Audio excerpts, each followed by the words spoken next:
The cicadas droned through the thick Florida night when Marissa Lane Porter disappeared from the quiet town of Ocala, Florida. It was June 12, 2007, when the 33-year-old nurse finished her late shift at Marion General Hospital and walked out into the humid darkness. Co-workers saw her get into her silver Toyota Corolla, waving tiredly before driving off toward the county road that led to her home. Hours later, her car was found abandoned just outside the Ocala National Forest, the driver's door ajar, her purse still on the passenger seat. Marissa was gone, and the mystery of what happened to her would grip Florida for more than a decade. Before we dive into this chilling case, make sure you subscribe to the channel and turn on notifications so stories like Marissa's are never forgotten. Ocala in 2007 was a blend of quiet neighborhoods, horse country, and sprawling pine woods. It was a place where neighbors still waved at each other, where Friday nights were spent at high school football games, and where the loudest thing you might hear after dark was the whine of insects. In that rhythm of small-town Florida life, Marissa Porter was a familiar and trusted face. At 33, Marissa had built a reputation as a dedicated nurse. Petite, with auburn hair often tied neatly back, she worked long shifts at the hospital, but still found time for church, family gatherings, and volunteering at a local shelter. She was the kind of woman who remembered birthdays, who brought soup to sick neighbors, who never failed to return a call. Her life was ordinary, stable, predictable, until the night she vanished. That night, her shift ended around 11:45 p.m. A colleague recalled her packing up her things, rubbing her tired eyes, and joking, "I'm going to collapse in bed the second I get home." She left through the hospital's side entrance, keys jingling in hand, and crossed the parking lot. The last person to see her was a security guard, who later told police she looked exhausted but otherwise fine. By morning, everything unraveled. Marissa never showed up at home. Her roommate reported her missing when the bed was untouched, her scrubs neatly folded in the laundry basket, and her phone left behind on the nightstand. Within hours, police discovered her Toyota Corolla abandoned off a desolate service road near the edge of Ocala National Forest. The driver's door was ajar, keys still in the ignition, and her purse and wallet were untouched inside. The scene made no sense. Nothing was stolen. There were no signs of a struggle. It was as if Marissa had simply stepped out of her car and vanished into the night. When news of Marissa Lane Porter's disappearance spread through Ocala on the morning of June 13, 2007, the town was shaken to its core. Because this was not a place where people simply vanished. Ocala was a blend of horse country charm, sprawling pine woods, and small-town rhythms where everyone knew each other's names, and the loudest sounds at night came from cicadas and distant thunderstorms. Marissa was one of their own, a nurse who had cared for countless families, and her sudden absence was not just troubling, it was unthinkable. By noon, whispers spread through grocery aisles, church groups, and hospital corridors. Marissa never came home. Her silver Toyota Corolla was found abandoned at the edge of the Ocala National Forest, the driver's door ajar, her purse still inside. Something terrible had happened, and the entire town felt it. The forest itself loomed as a chilling backdrop. Spanning over 600 square miles, Ocala National Forest was a vast, tangled wilderness of pine, palmetto, and swamp. Beautiful in daylight, but oppressive at night. Search teams knew that if Marissa had been taken there, finding her would be like finding a needle in a haystack. The Marion County Sheriff's Office responded quickly. Detectives examined her abandoned car, keys still in the ignition, purse untouched, wallet and ID still there. There were no broken windows, no blood, no signs of a fight. To investigators, the scene felt staged yet hauntingly empty. It was as though Marissa had stepped out for a moment and never returned. For locals who prided themselves on Ocala being safe and quiet, the message was clear. If Marissa could vanish, anyone could. The community wasted no time.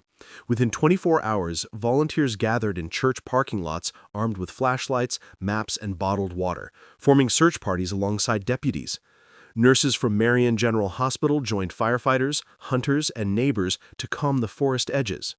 Helicopters hovered over the canopy, beams slicing through the darkness, while dogs were led into the brush with Marissa's clothing from her apartment pressed to their noses. At first, the town moved as one, bound by hope. But as hours stretched into days, unease hardened into fear. Parents stopped letting children ride bikes after dusk. Women who once jogged alone took pepper spray or stayed home. The name Ocala National Forest, once associated with camping trips and family outings, now carried menace. Inside the sheriff's office, detectives pieced together a timeline. Marissa's shift ended around 11:45 p.m. at Marion. She left through the side entrance, tired but cheerful, joking with a colleague that she would collapse in bed the moment she got home. A security guard saw her drive away. After that, silence. No confirmed sightings, no surveillance footage on the route to her home, no credit card activity. Somewhere between the hospital and that lonely service road near the forest, she disappeared. Suspicion first turned inward. Her roommate told police she had gone to bed early and woke to find Marissa's bed untouched, her scrubs neatly folded, her phone charging on the nightstand. Detectives pressed her, but her story never wavered. Next came Marissa's ex-boyfriend in Gainesville, known for jealousy and temper. He was questioned aggressively, but his alibi, working overnight at a warehouse, was solid, backed by time cards and coworkers. Police then turned to coworkers, family, friends. No one reported unusual behavior, threats, or signs Marissa was planning to leave. With no immediate suspect, theories multiplied. Some residents whispered about a stranger lurking along the road. Others feared human trafficking. Florida had seen reports of women snatched near interstates and truck stops. A darker theory spread that someone she trusted had staged the scene, making it look like a random disappearance. Every rumor carried weight, but every lead collapsed under scrutiny. Search parties kept combing the forest. Deputies with rifles pushed deeper into the pines, while volunteers checked swamps and abandoned hunting cabins. Tips trickled in. A truck driver swore he saw a silver car swerving before turning onto a side road. A hunter claimed he heard a woman scream deep in the forest that night. Each report sent searchers scrambling, but each ended the same way: nothing. The weight of failure pressed heavily. Within a week, the sheriff's office held press conferences urging calm. They showed Marissa's photo, asked for tips, promised resources. But behind closed doors, frustration grew. Detectives were chasing shadows. Every clue disintegrated. Even the dogs, usually reliable, lost her trail within yards of the car. As the investigation dragged, the community's fear deepened. Candlelight vigils lit up the Baptist church courtyard nightly, hundreds holding hands praying for Marissa's safe return.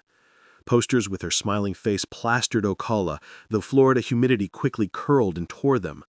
Local media covered the story daily, anchors speaking of her disappearance in hushed, mournful tones. But as weeks passed with no progress, coverage waned.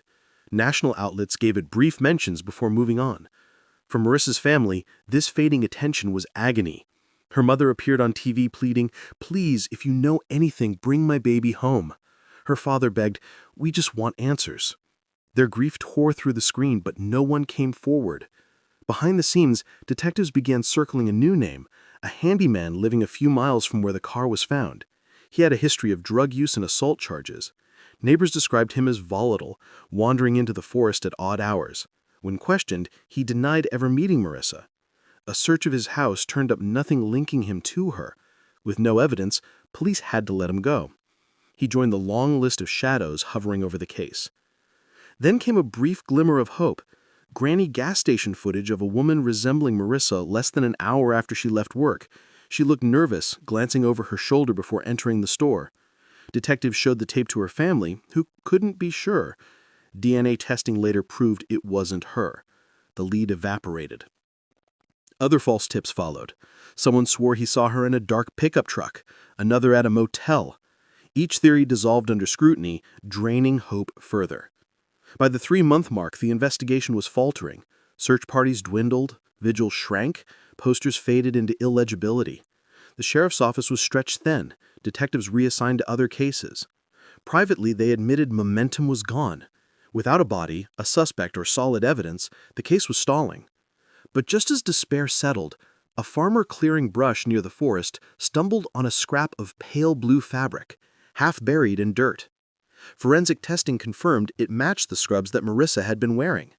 The find reignited hope and dread. Searchers flooded the forest again, believing her body might be near. Yet after days of combing swamps and thickets, nothing more surfaced. The scrap of fabric was the only trace, and it raised more questions than answers. Had Marissa been dragged there? Did her killer scatter her belongings to confuse police? Or had the forest itself claimed evidence too long hidden? By October 2007, 4 months after she vanished, the case reached a breaking point. Public interest waned, volunteers grew weary, police ran out of leads. The sheriff's office quietly reclassified the case as cold, though they avoided using the word in public. For Marissa's family, it was a knife to the heart. They were left with silence, no answers, only the unbearable weight of not knowing. And for Ocala, the fear lingered. Doors were locked tighter. Strangers eyed with suspicion. The service road where her car was found became a place no one wanted to drive at night. And under it all, the unspoken question pressed down on the town. If someone could make Marissa Porter vanish without a trace, who would be next? When the disappearance of Marissa Lane Porter's officially moved into the cold case files in early 2008, it marked the beginning of a long and punishing chapter defined less by frantic searches and more by silence, waiting, and grief. For investigators, it was an acknowledgement of limited resources and dead ends, the kind of bureaucratic step they take when no new evidence surfaces and active investigation slows. But for Marissa's family, it was a wound that cut deeper than the original night she vanished. Cold case meant forgotten. It meant shelved. It meant their daughter and sister was now a line in a file rather than a living person whose life still mattered. The words landed like a death sentence on a family already staggering under unanswered questions. Her parents took it the hardest. Her mother, once vibrant, active in church and known for bringing casseroles to neighbors, stopped singing in the choir, stopped attending luncheons, stopped smiling altogether. She spent hours staring at the living room window, whispering prayers under her breath as if willing Marissa's car to pull into the driveway. Her father aged almost overnight, his back hunching, his voice softening, his energy draining under the weight of despair. They maintained rituals, clinging to them like lifelines, lighting a candle in Marissa's room every evening, buying fresh flowers for her dresser each Sunday, never moving her belongings, leaving her bedroom exactly as it had been the last time she stepped out into the night. They lived as though she might walk back in at any moment, but every day that passed without her return deepened the silence until it seemed to press against the walls of their home. Her younger brother Daniel, 5 years her junior, carried the mantle of responsibility. He became her voice, the one who stood before cameras at vigils, the one who distributed flyers at gas stations and truck stops, the one who called every sheriff's department in a 100-mile radius to ask about unidentified remains. He drove across Florida on weekends, sometimes alone, plastering Marissa's smiling face on bulletin boards, convinced she had been taken by someone transient, perhaps a truck driver who had vanished down I-75 with her. He begged strangers to look at her picture, pleaded with anyone who would listen, told them, "If my sister can disappear, so can yours." At first, people listened. The community rallied behind the Porters. The first anniversary of her disappearance drew hundreds to the Baptist church courtyard, candles glowing against the humid night as voices joined in hymns. Local TV stations aired specials, revisiting the case, re-interviewing investigators, showing Marissa's face with headlines like, "1 year, no answers." The sheriff's office repeated that they hadn't given up, but even then their words felt heavy with doubt. As the years ticked by, support began to fade. By the 3rd anniversary, the vigils drew only dozens. By the 5th, only family and a handful of friends stood with Daniel, their candles flickering in the dark. Posters that once covered shop windows had been torn away or weathered into nothing, the Florida heat and storms erasing her image until only scraps of tape remained. The silence of the town became as painful as the crime itself. Media attention followed the same trajectory. In the beginning, every local headline screamed her name, But as other stories rose, hurricanes, political scandals, new crimes, Marissa's case slipped further down the docket. National outlets, which had briefly mentioned her disappearance in 2007, never returned. Local stations gave occasional cold case segments, often late at night, where her name was spoken almost mechanically before anchors moved on. For the Porters, these dwindling mentions felt like betrayal. They begged reporters to cover anniversaries, to keep her face alive in the public, but more often than not, their calls went unanswered. Law enforcement tried, intermittently, to rekindle momentum. In 2010, a cold case review team reopened her file. They interviewed the handyman again, the man who lived near where her car was found, the one neighbors had described as volatile. They brought cadaver dogs to his property, dug shallow pits in the woods behind his house, searched his truck, questioned him for hours. He denied everything, claimed he had never seen Marissa. No physical evidence surfaced, no DNA, no trace linking him to her. He slipped through their fingers, again just a shadow. In 2012, detectives ran new DNA testing on the items from Marissa's car, hoping technology had advanced enough to pull out something fresh. The results showed partial profiles, but nothing matched anyone in CODIS. Another dead end. In 2014, a tip came in that a woman resembling Marissa was living under another name in Miami, possibly in hiding. Detectives followed it, tracked down the woman, and learned she was not Marissa at all, but someone unrelated who happened to share her features. The disappointment crushed Daniel, who had clung to that tip as if it were the miracle they'd prayed for. The years became a brutal cycle of hope and heartbreak. In 2011, highway patrol officers in Georgia reported finding a woman walking barefoot along the road, confused and injured, and they thought she resembled Marissa. Daniel drove 6 hours that night, heart pounding, only to arrive and learned it wasn't her. In 2016, skeletal remains were discovered in a wooded lot outside Orlando, and headlines suggested it might be Marissa. The family braced themselves, waiting for confirmation. Weeks later, the bones were identified as belonging to another missing woman. Each time, hope flared, only to be extinguished. These false starts became their torture, reopening wounds again and again. Over time, the Porter family itself was whittle-bound by grief. Marissa's mother died in 2015, her obituary listing her surviving husband and son, but carefully leaving space for the daughter still missing. Her father followed 3 years later, his obituary noting he was preceded in death by his beloved daughter Marissa, still unaccounted for. At their funerals, Daniel stood trembling, promising them both that he would not rest until he found out what happened to his sister. His words were met with silence and tears, but he carried the burden alone. Meanwhile, Ocala itself carried scars that lingered long after the vigils faded. The disappearance of Marissa became a kind of folk memory, a story told to children as warning. Don't take the back roads, don't drive alone at night, don't trust strangers. The service road where her car was found was branded cursed, avoided after dark. Mothers clutched daughters closer. Trust in neighbors eroded. Rumors of who might have done it poisoned friendships. What had once been a quiet town became a place haunted by shadows, its safety permanently fractured. Each passing year was marked not by seasons, but by anniversaries of absence. By the 10th anniversary in 2017, Daniel organized another vigil, though only a handful came. He lit his candle and spoke anyway, his voice breaking. Marissa mattered then and she matters now. We cannot let her be forgotten. Yet he could feel the weight of exhaustion pressing down, the sense that he was speaking into a void. Still, he pushed forward, because letting silence swallow her would mean surrendering.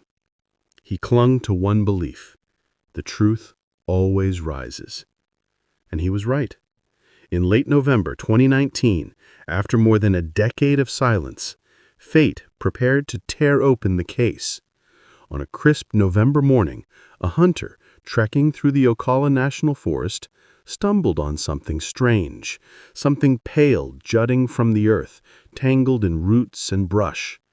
At first he thought it was bone from a deer, but as he brushed away the soil, his chest tightened. It wasn't animal. It was human.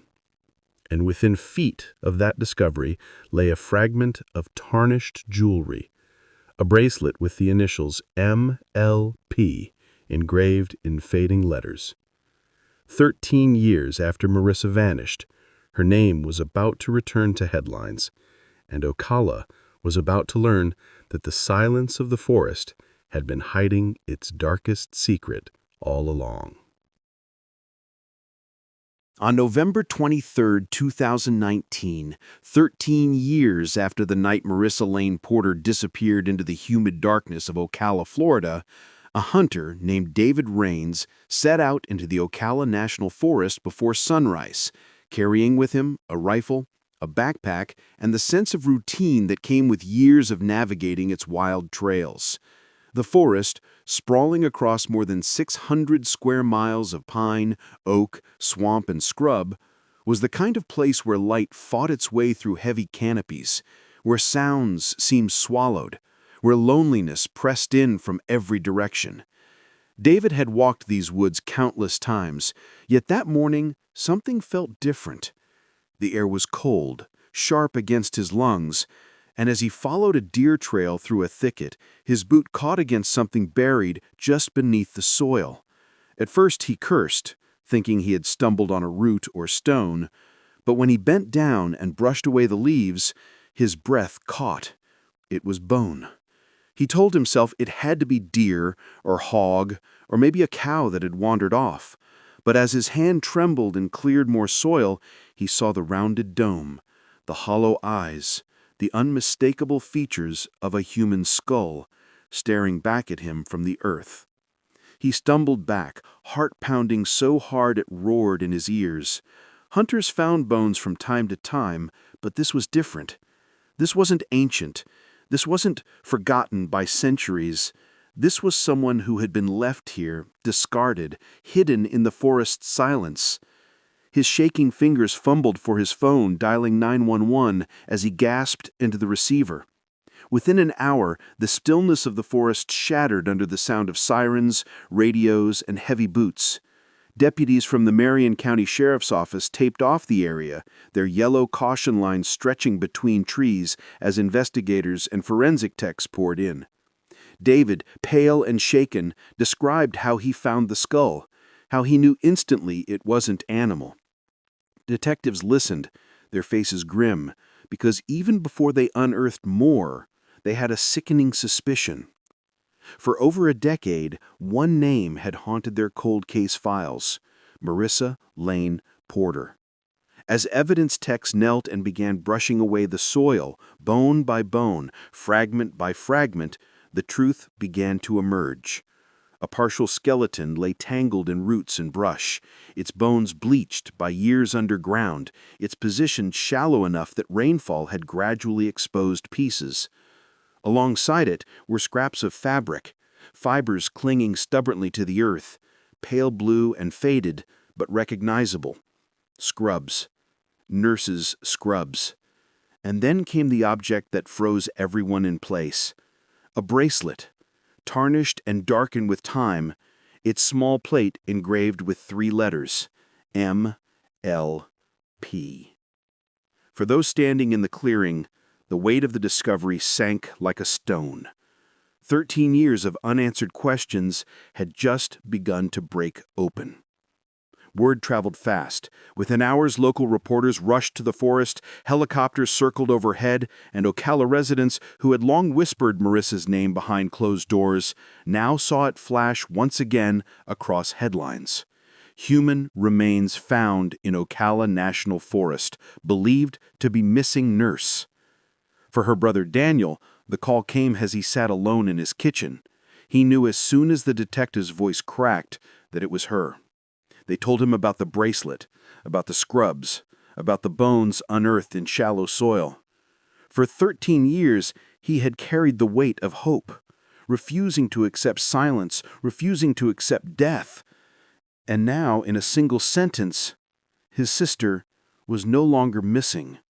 She was gone. Yet as he wept, clutching the phone, investigators in the forest stumbled upon something that made the scene shift from tragedy to horror. Just a few feet away from Marissa's remains, another skull emerged, smaller, buried at a slightly different depth. At first, they thought it might be animal, but as they cleared more soil, they found a jawbone, ribs, the fragile structure of another human. And as they expanded the dig, they realized this wasn't just Marissa's grave. This was a graveyard. A second victim had been buried here, their bones tangled in roots, their fragments scattered across the same patch of ground. Forensics froze, marking every piece, documenting every angle, because what had begun as the discovery of one woman had become something much darker. Marissa hadn't been left alone. She had been left alongside another, someone whose story had been swallowed in silence. The second set of remains was too degraded to identify immediately, but scraps of clothing suggested a younger woman, perhaps a teenager, perhaps another nurse. Whoever she was, she hadn't been found until now, and that fact alone meant something chilling. Marissa may not have been an isolated victim. And here's where I need to stop and ask you directly, because this moment is more than just a turning point in the case. It's a turning point in understanding why we do this. If people stop paying attention to these stories, if names fade into silence, if families are left to carry the burden alone, then killers win. Victims stay buried. Families keep lighting candles in the dark, hoping for miracles that never come. Do not just watch this story and walk away. Subscribe. Keep their names alive, because the only way truth claws its way out of the ground is if we refuse to let them be forgotten. If you think someone else will keep the memory alive, you are wrong. It has to be you. And if you don't, then more families will keep waiting 13 years to learn what they should have known on day one. Back in the forest, investigators pressed deeper. Cadaver dogs were brought in, their handlers leading them through the brush. The dogs circled, barked, and scratched at the soil, indicating more areas of interest. Every spot was marked, dug, and sifted, but no further full skeletons appeared. Still, the possibility remained that more bodies lay hidden in the sprawling wilderness. Forensics collected everything: fibers, soil samples, insect remains, even the rusted remnants of what appeared to be a metallic object near Marissa's bones. Some speculated it was a weapon fragment, perhaps the end of a pipe or a tool used in the killing. Her skull revealed a sharp fracture near the right temple, clean and distinct, the kind of wound consistent with blunt force trauma. Several ribs were also fractured, damage unlikely to have been caused by years underground. These were wounds of violence. The second victim showed similar patterns: fractures in the arms, a shattered jawbone, trauma that spoke not of accident but of brutality. Both had been killed. Both had been left in the same shallow grave. And that meant one terrifying thing. A predator had used this patch of forest as a dumping ground. The implications sent waves through Ocala. Residents who had grown used to whispering Marissa's name now whispered about the possibility of a serial killer in their midst. Parents clutched children tighter. Women who once avoided the forest at night now refused to drive past it even in daylight. Theories exploded across social media. Some swore they remembered another nurse who went missing years ago. Others whispered about a teenager who vanished after a party. Every rumor reopened wounds. Every whisper added fuel to the fire. National outlets returned, splashing headlines across the country. Remains found in Florida forest. Serial killer feared. Pressure mounted. The search area widened. Helicopters scanned overhead, but no additional remains were located. For now, the forest had given up only 2 victims. Yet the possibility of more hung like a shadow. And so 13 years after she vanished, Marissa Lane Porter's fate was no longer a mystery, but a confirmation of the nightmare her family had feared. She had been killed, buried, and left in silence, and she had not been the only one. The discovery of the second set of remains changed everything, not just for Ocala, not just for her brother Daniel, but for every investigator who had touched her file and every family still waiting for answers. Because now the question was no longer who killed Marissa Porter, but how many victims had they left behind. When the remains recovered from the Ocala National Forest were transported to the State Crime Lab in Tallahassee, investigators knew the next phase would be slow, methodical, and filled with equal parts science and uncertainty. For 13 years, Marissa Lane Porter's case had existed in silence, her file buried under dust in the cold case unit. Now her bones, her bracelet, her fragments of clothing lay under the bright lights of forensic tables, surrounded by gloved hands and microscopes, as if finally speaking a language only science could translate. The skull told its own story. The fracture on the right temple was clean, precise, consistent with a blow from a blunt object, likely a pipe or heavy tool. The ribs showed multiple fractures, not caused by soil compression, but by impact before death. Forensic anthropologists leaned over the bones, cataloging trauma, measuring angles, documenting everything. This was not a woman who wandered into the woods. This was a woman who was struck, beaten, and hidden. The bracelet engraved with MLP was cleaned, photographed, and logged.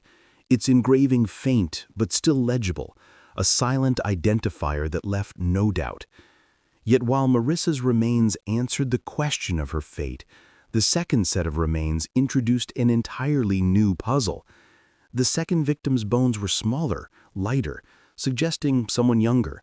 Dental analysis suggested a female between 16 and 21, though degradation made precision difficult. Clothing fragments were different from Marissa's, faded denim scraps, remnants of what might once have been a tank top. The jawbone revealed fractures consistent with blunt force trauma, and one femur showed a sharp cut, possibly from a blade. Unlike Marissa, this victim's identity was a complete unknown. The only certainty was that she too had been killed, left in the same shallow grave, and forgotten until now. For detectives, the lab reports shifted the scope of the case dramatically. No longer were they seeking closure for a single family. They were chasing a predator responsible for at least 2 murders. But the first step, before they could even think of suspects, was identification. The DNA extraction process began. Technicians carefully drilled into the densest bones, femurs, teeth, pulling powder samples to be processed. From Marissa, the DNA would serve as confirmation, matching samples already provided by her family years ago when she first vanished. But for the second victim, the DNA would be the only key to unlocking who she was. Samples were entered into CODIS, the National DNA Database, and cross-referenced with thousands of missing persons cases. Weeks passed. The labs were backlogged, overwhelmed by cases from across Florida, and detectives waited impatiently, their eyes on every incoming report. Meanwhile, rumors surged across Ocala. Some whispered the second victim was a runaway from Gainesville. Others claimed she was a missing tourist. Still others believed she had been someone local whose case had been ignored. Social media exploded with theories, some fueled by fear, others by wild imagination. Every rumor reopened wounds, and for Daniel Porter, each one was another twist of the knife. He gave interviews, pleading for patience, for dignity, for focus on finding the truth. "This isn't gossip," he told a reporter, his eyes red. "This is somebody's daughter. Somebody else is living my nightmare." As weeks dragged into months, the weight of waiting crushed everyone involved. Investigators pushed for updates daily, but labs repeated the same answer: backlog, delays, more testing needed. Daniel found himself caught between grief and fury. For 13 years he had waited for answers about Marissa, and now, even with her remains in hand, he still waited for justice, for a name, for accountability. He carried her bracelet in his pocket, gripping it during interviews, during vigils, during sleepless nights staring at his ceiling. Then came the first breakthrough. Marissa's DNA was confirmed, matched against her brother's, against the samples her parents had given years earlier when she first vanished. It was official. The remains belonged to her. The case file, which once bore the word missing, now bore the word homicide. Her death was no longer a suspicion. It was fact. For Daniel, the confirmation was both relief and devastation. Relief because the silence had finally broken. Devastation because hope of finding her alive was gone forever. He wept openly on camera, telling reporters, "She's home now, but not the way we prayed." But the second set of remains was where the real mystery lay. CODIS initially returned no match. The victim was not in the national database, no missing persons file linked directly, no family DNA samples waiting to connect. Detectives faced a terrifying possibility. This girl had vanished without anyone searching for her, without any file to her name. She might have been a runaway, an undocumented immigrant, or someone whose family never reported her missing. The silence around her identity was almost as chilling as the grave itself. And here's where I stop again to remind you, Marissa's case dragged on for 13 years because attention faded, because her name was allowed to sink into silence. This second victim, she almost had no voice at all. If people don't care enough to keep these stories alive, killers keep hiding, and the unknown stay buried. Don't let that happen. Subscribe right now. Keep these cases alive, because silence doesn't just bury the truth, it buries the people who still deserve to be found. Detectives, desperate for answers, turned to genealogy testing, a newer technology that had cracked dozens of cold cases across the country. Samples from the unidentified victim were sent to specialized labs, where technicians painstakingly reconstructed genetic profiles, searching not just for direct matches, but for distant relatives whose DNA might be in public databases. The process was slow, complex, often yielding distant cousins or second cousins instead of immediate family. Yet it was a path forward where before there had been none. Months passed. By mid-2020, a genealogy hit finally came. The DNA pointed to a family line in northern Florida, a small cluster of relatives connected by shared genetic markers. Detectives traced the line, building family trees, knocking on doors, asking questions. Eventually, they landed on a name. A teenager reported missing in 2006 from a nearby county, her case long forgotten and never tied to Marissa's disappearance. Her name was Allison Hart, 17 years old, last seen leaving a friend's house one evening and never arriving home. Her case was chalked up to a runaway, given little coverage and quickly went cold. But now, Allison's bones had been found, buried beside Marissa's.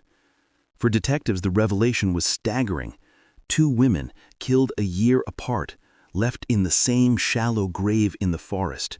2 families connected not by friendship, not by blood, but by the cruelty of a predator who had hidden their lives in silence.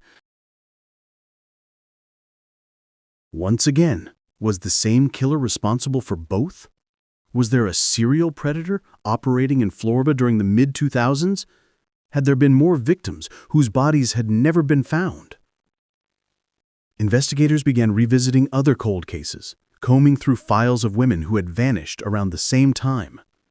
Every lead was re-examined, every suspect reconsidered. The handyman, once questioned, was scrutinized again, his past mapped in detail, his movements compared to the timelines of both victims. Truck drivers were investigated, their routes cross-checked.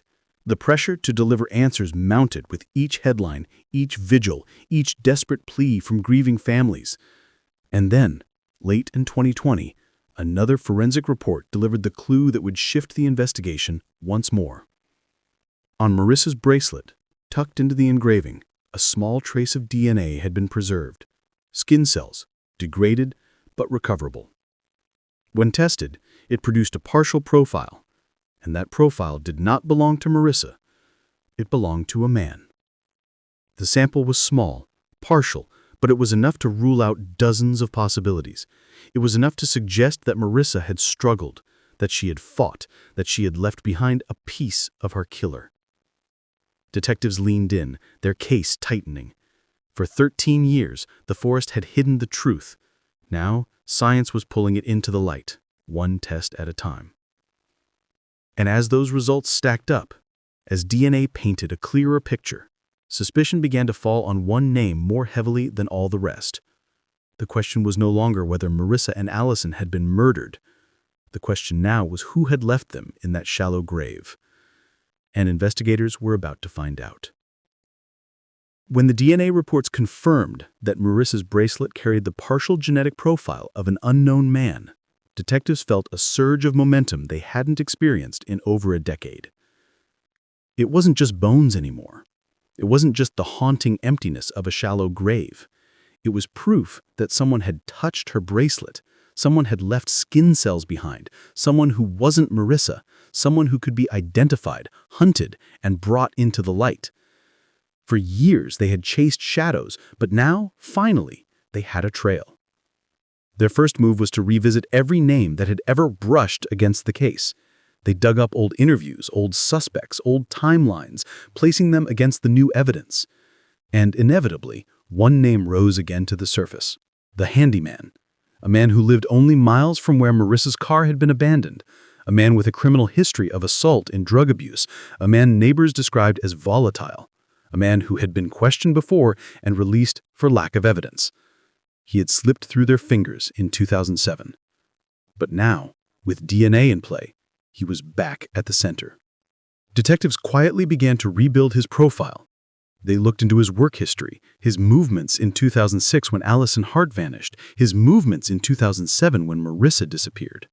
They combed through court records, finding small charges that placed him in and out of the system. They studied his past jobs, noting that he had worked construction in areas bordering the forest. The more they dug, the more uneasy they became. But suspicion wasn't enough. They needed proof. And so, the surveillance began. Undercover units were assigned to tail him discreetly, blending into the background of Ocala's streets. They watched as he went to grocery stores, to gas stations, to bars. They followed him to work sites, noting his routines, his patterns, his conversations. They recorded him meeting with old friends, drinking heavily, sometimes muttering to himself when he thought no one was listening. Weeks turned into months of shadowing. The suspect never spoke of Marissa, never spoke of Allison, but detectives believed that patience would pay off. They just needed him to slip, to discard something they could test, to reveal himself in some way. And he almost did. One afternoon, surveillance watched him leave a diner and toss a cigarette butt onto the ground. Detectives swooped in after he drove away, bagging the butt, rushing it to the lab. Everyone waited with bated breath, convinced this was the moment. But when the DNA came back, it didn't match the partial DNA profile from Marissa. Disappointment crushed them. Suspicion wavered. Doubt crept in. Had they been wrong all along? Or was the partial DNA too degraded to make a match? Still, they didn't let go. The handyman remained their strongest lead. They redoubled efforts, sending informants to strike up conversations, hoping he might slip into confession after a drink or two. They bugged his trash, digging through discarded beer cans, pizza boxes, toothbrush packaging. Each item was tested, but results remained inconclusive or mismatched.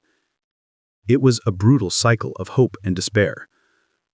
Meanwhile, whispers spread through Ocala. Rumors swirled that police were circling a suspect, though no names were released. People speculated in hushed tones at church, at grocery stores, in bars. Some pointed fingers at the handyman, others at truck drivers, others at complete strangers. Fear once again settled over the town, the sense that a killer had been living among them all along, blending into daily life unnoticed. And here's where I have to cut in again, because this is the part that should haunt you. If killers can live for over a decade in plain sight, walking among neighbors, shopping at the same stores, driving the same streets, what does that tell you? It tells you that silence protects predators. It tells you that forgetting gives them freedom. If you don't help keep these stories alive, if you don't subscribe and make sure names like Marissa and Allison stay on people's lips, then killers keep breathing easy. The difference between justice and silence is whether you pay attention. Don't look away now. Investigators continued pressing forward. They widened their net, revisiting Allison Hart's case in detail, tracing her last known steps, interviewing her old friends, revisiting her family's statements. They discovered she had last been seen near a local party, walking home alone when she vanished. The route she would have taken crossed roads near where the handyman lived at the time. Coincidence or connection? Detectives thought not. They began building timelines, stacking movements, showing how both Marissa and Allison could have intersected with him in ways that weren't obvious at first. Slowly, a pattern began to emerge. Both victims had vanished late at night. Both had ended up in the forest, close to roads the handyman traveled frequently. Both had died of blunt force trauma. The case was knitting itself together, piece by piece. But proof remained elusive. Detectives needed more DNA, more evidence, something irrefutable to put him in handcuffs. So they waited, watched, and pounced on every opportunity. One night, surveillance watched him stagger out of a bar, tossing a beer bottle into a dumpster. The bottle was retrieved, swabbed, tested. This time, the results made detectives sit up straighter. The DNA was closer, sharing alleles with the partial DNA profile from Marissa. It wasn't a full match, but it was enough to narrow the suspect pool significantly. Hope surged. Investigators pressed harder, tailing him relentlessly, waiting for more discarded items. A coffee cup, a used napkin, each tested, each compared, each narrowing the odds. Finally, a discarded soda can delivered the breakthrough. The profile extracted from the can overlapped with the partial DNA profile from Marissa almost perfectly. The odds of it belonging to someone else were astronomically low. The lab called detectives with the news, their voices charged with excitement. After 13 years of silence, after months of frustration, after years of dead ends, they finally had it. The DNA tied him to Marissa. It wasn't just suspicion anymore. It was science. Detectives prepared their case, knowing this was the first step in a long road. They began building files of circumstantial evidence, eyewitness accounts, timelines, all stacked atop the DNA confirmation. They coordinated with prosecutors who urged caution, who reminded them that juries demand airtight cases. But privately, detectives knew. The man who had haunted their cold case files for 13 years was finally within reach. As they tightened surveillance, they prepared to make their move. The forest had hidden Marissa and Allison for over a decade, but now the killer who left them there was about to be dragged into the light. When the DNA results finally confirmed what detectives had long suspected, the moment they had been chasing for over 13 years arrived in the form of handcuffs. The handyman, who had once been questioned and dismissed as a shadow, was arrested in March 2021 outside a gas station in Ocala. Close officers who had trailed him for months swarmed as he exited his pickup truck, placing him against the hood, reading him his rights while stunned bystanders looked on. For the town, the name they had whispered in suspicion for years was suddenly spoken aloud in headlines. For Daniel Porter, the call came in the early morning, and though it was the moment he had prayed for, the weight of it crushed him. Justice was finally in motion, but it was justice born out of ashes. The charges were clear and heavy. 2 counts of first-degree murder, 1 for Marissa Lane Porter, 1 for Allison Hart. The prosecutors announced that the DNA evidence tied him to Marissa's bracelet, and that circumstantial timelines placed him near both victims at the time of their disappearances. The news spread like wildfire. Reporters flooded Ocala, cameras gathered outside the courthouse. Neighbors who had once lived beside the handyman stared at television screens in disbelief, whispering to one another about how they had never suspected, or how they had always suspected but never said. The town was alive with gossip and fear, the idea that a killer had lived among them for years now undeniable. The pre-trial hearings began, and the handyman's defense attorneys immediately tried to paint him as a victim of flawed science. They argued that the DNA sample was too partial, too degraded, that it had been contaminated. They claimed police had focused on him unfairly, ignoring other suspects. But prosecutors came prepared. They laid out the genealogy evidence that tied Allison's remains to her family. They showed the partial DNA match from Marissa's bracelet, and most damning of all, they presented the soda can that had been collected during surveillance, a can that bore his full DNA profile and matched directly to the partial sample recovered. It wasn't just coincidence. It wasn't contamination. It was science. The judge ruled the evidence admissible, setting the stage for a trial that would grip not just Ocala, but the entire state of Florida. The courtroom was packed every day when proceedings began. Reporters filled the front rows, sketch artists captured the tense expressions, and family members sat stiff, clutching tissues.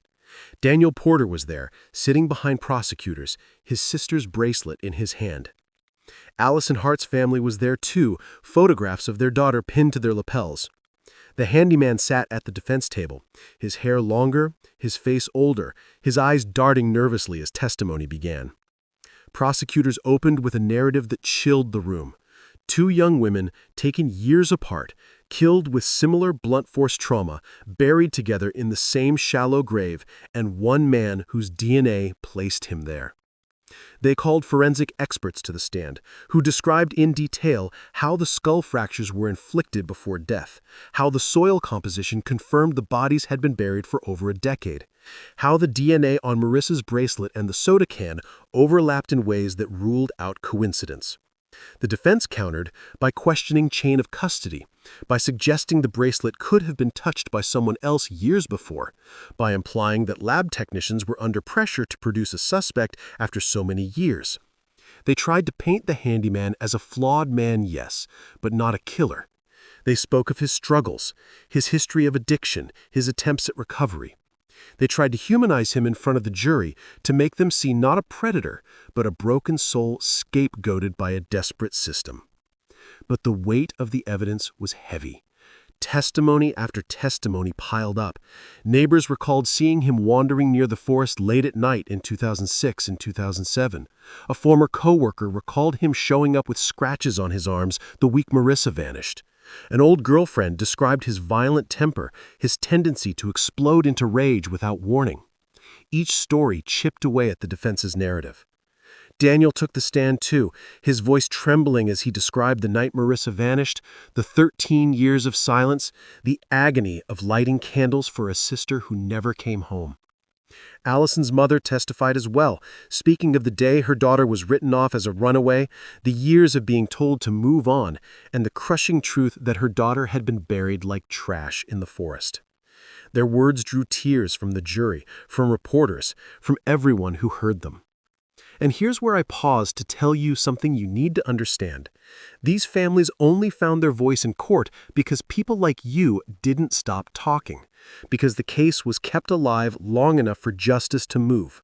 Without voices demanding justice, trials like these never even reach the courtroom. Don't just watch this play out. Subscribe, because keeping pressure alive is the only way families ever stand here, facing the person who took everything from them. Trials are not just about evidence. They're about memory, persistence, and refusing to let silence bury the truth. As the trial wore on, the prosecution painted a chilling portrait of the handyman as a predator who stalked vulnerable women, used the forest as his dumping ground, and blended back into society as though nothing had happened. They showed maps, timelines, photos of the shallow grave, and the bracelet that had broken the case open. They spoke of Marissa's life, Allison's life, of futures stolen. The defense clung to their narrative of doubt, but each passing day their argument seemed thinner. The climax came when forensic genealogy experts testified, explaining how the unidentified victim was linked to Allison's family line, how advanced technology had traced distant relatives, how the match was irrefutable. The jury leaned forward, captivated by science that left little room for doubt. Closing arguments sealed the tone. Prosecutors thundered that the jury held in their hands not just the fate of one man, but the voice of two silenced women. The defense pleaded for mercy, for doubt, for recognition that science could be flawed. But the jury had heard enough. After 3 days of deliberation, they filed back into the courtroom, faces drawn, eyes heavy.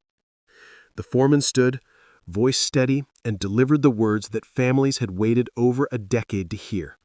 Guilty on all counts. The room erupted. Gasps, sobs, tears. Daniel collapsed into his chair, his sister's bracelet clutched to his chest. Allison's mother wept openly, her hands covering her face. Reporters scribbled furiously, cameras clicked. The nation watched as justice, long delayed, finally arrived. The judge handed down the sentence, life in prison without the possibility of parole. For some, it was relief. For others, it was not enough. Daniel later admitted that no sentence could ever bring his sister back. No verdict could erase 13 years of silence, but at least the man responsible would never hurt anyone again. Outside the courthouse, he spoke to cameras, his voice still raw. He said, "Justice is not victory. Justice is survival. My sister deserved more, Allison deserved more, but at least now the truth has been spoken. That matters." The trial ended, the gavel fell, but the echoes of the case stretched far beyond the walls of that courtroom. For Ocala, the verdict was both closure and scar. They knew now that a predator had lived among them, had walked their streets, had sat in their diners, had killed 2 of their own. They knew he was behind bars, but they also knew the silence that lasted for over a decade could easily swallow others if they stopped paying attention. And so while the courtroom chapter had closed, the story of Marissa and Allison was not finished. It would carry into legacy, into memory, into the way Ocala saw itself forever. When the verdict was read and the gavel fell, the air in the courtroom felt thick with both relief and grief, a strange mixture that no one could quite put into words. The man who had haunted Ocala's shadows for over a decade was finally behind bars, sentenced to spend the rest of his life in prison without the possibility of parole. For Daniel Porter, who had carried his sister's memory through 13 years of silence, who had lit candles and spoken into empty rooms and held vigils long after the town stopped showing up, it was a moment that felt less like victory and more like survival. He clutched Marissa's bracelet, the same bracelet that had broken the case open, and whispered her name under his breath as if telling her she could rest. But rest did not come easily. Outside the courthouse, reporters clamored for statements, cameras shoved into faces, microphones thrust forward. Daniel, exhausted, told them plainly, "Justice isn't closure. Justice is knowing the truth. But closure doesn't exist when someone you love is gone forever." Allison Hart's family echoed similar sentiments. Her mother wept as she told cameras that for years her daughter had been dismissed as a runaway, ignored, forgotten. "They told us to move on," she said through tears. "They told us she left on her own, but she didn't. She was stolen. And for all those years, nobody listened. Now, finally, her name is spoken again, but it should never have taken this long." The town of Ocala reeled in the aftermath. For some, the trial was closure, confirmation that the whispers and fears of a predator in their midst were true. For others, it reopened old wounds, making them wonder how many other names had been buried in silence, how many other victims might still lie hidden in the sprawl of the Ocala National Forest. Conversations at diners and churches revolved around what had been revealed. Parents who had lived in Ocala during Marissa's disappearance clutched their children tighter, reminded them never to trust strangers, never to walk alone, never to believe that safety was guaranteed, even in small towns. The road where Marissa's car had been abandoned remained a symbol of dread, a stretch of asphalt avoided by many, a reminder that even ordinary places can carry extraordinary terror. Law enforcement in Florida felt the case reverberate too. The successful prosecution, built on genealogy and persistent DNA analysis, became a model for other cold cases across the state. Detectives from Miami to Jacksonville revisited their files, wondering what forgotten scraps of evidence might yield breakthroughs under new technology. The state invested more resources in cold case units, emboldened by the knowledge that no case was too old, no body too hidden for science to eventually uncover. In that way, Marissa and Allison's story did not end at the grave or even in the courtroom. It stretched outward, fueling efforts to bring justice to others who had been silenced. But for Daniel, legacy was a complicated word. He still walked into his sister's room, still touched the dresser where fresh flowers once sat, still lit a candle in her honor, even though she was no longer missing. The candle was no longer about bringing her home, it was about remembering that she had lived, that she had been loved, that she mattered. He spoke at conferences, had vigils for other missing persons, urging families not to give up, urging communities not to turn away. If you stop saying their names, he said again and again, you bury them twice. The emotional toll lingered, etched into his face, his voice, his every movement. For Allison's family, the struggle was similar. They visited their grave, spoke of her as if she were still just out of reach, carried the guilt of years when her disappearance had been dismissed. Her mother spoke publicly about the cruelty of being told her daughter had chosen to vanish, the pain of living with silence that turned out to be fatal. We can't let the next Allison be forgotten, she said. We can't let anyone tell us to move on. Their words echoed across Florida, stirring families of other missing persons who had long felt abandoned. In Tallahassee, legislators even debated creating a statewide task force dedicated to cold cases, citing Marissa and Allison as proof that persistence could lead to justice. The trial had ended, but the ripples spread far beyond the courtroom. Yet for the community of Ocala, the scars were permanent. People still remembered the vigils, the posters, the nights when helicopters scanned the forest. They remembered the fear of driving past the place where Marissa's car was found, the chilling silence of the forest when searchers called her name and nothing answered. Even after the verdict, those memories clung like shadows, reminders that safety is fragile, that evil can live next door, and that silence can bury the truth deeper than any grave.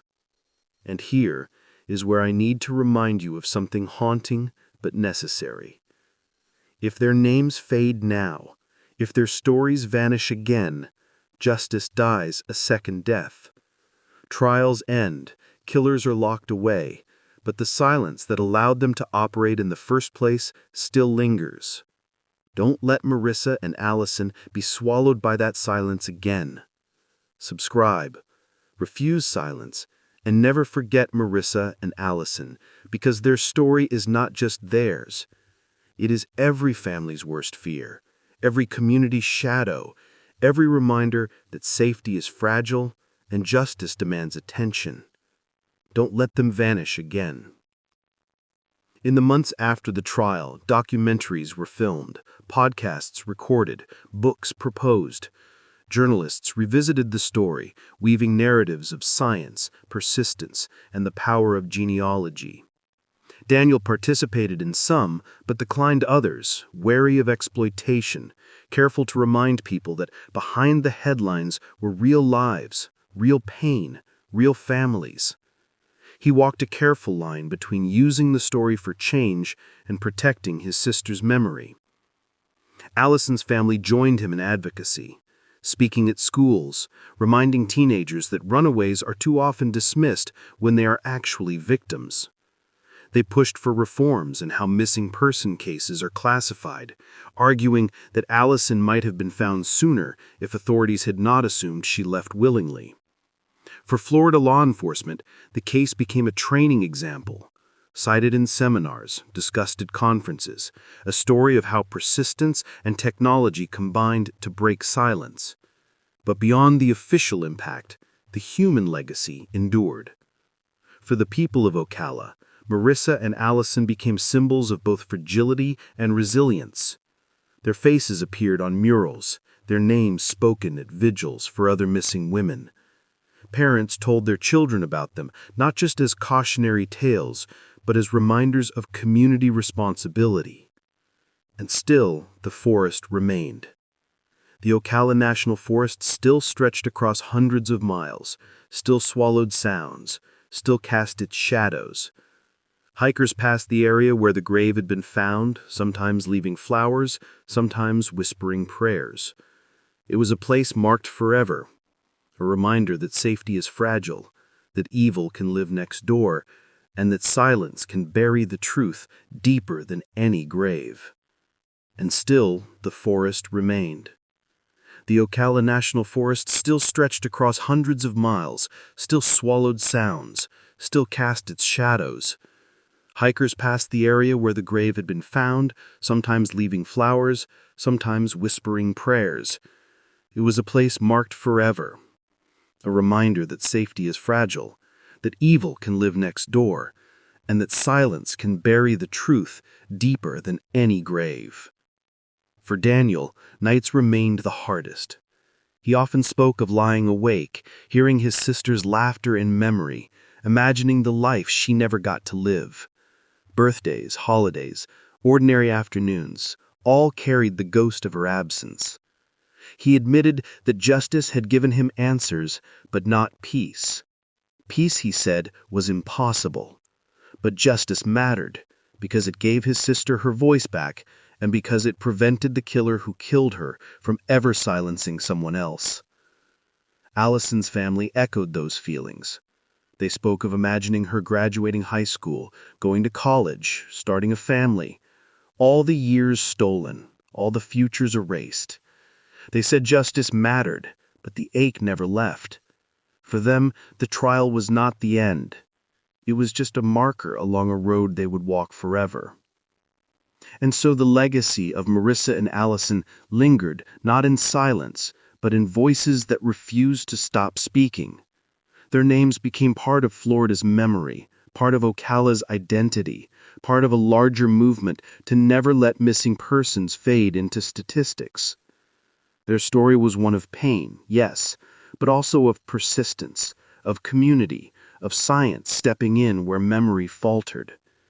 In the end, the killer was locked away, but the true power lay not in his sentence, but in the refusal to let silence win. The case proved that even after 13 years, even after the world had turned its attention elsewhere, truth could claw its way out of the ground. The lesson was clear. The forest can hide secrets, but it cannot keep them forever. And as long as people like Daniel and Allison's family refused to stop speaking, as long as communities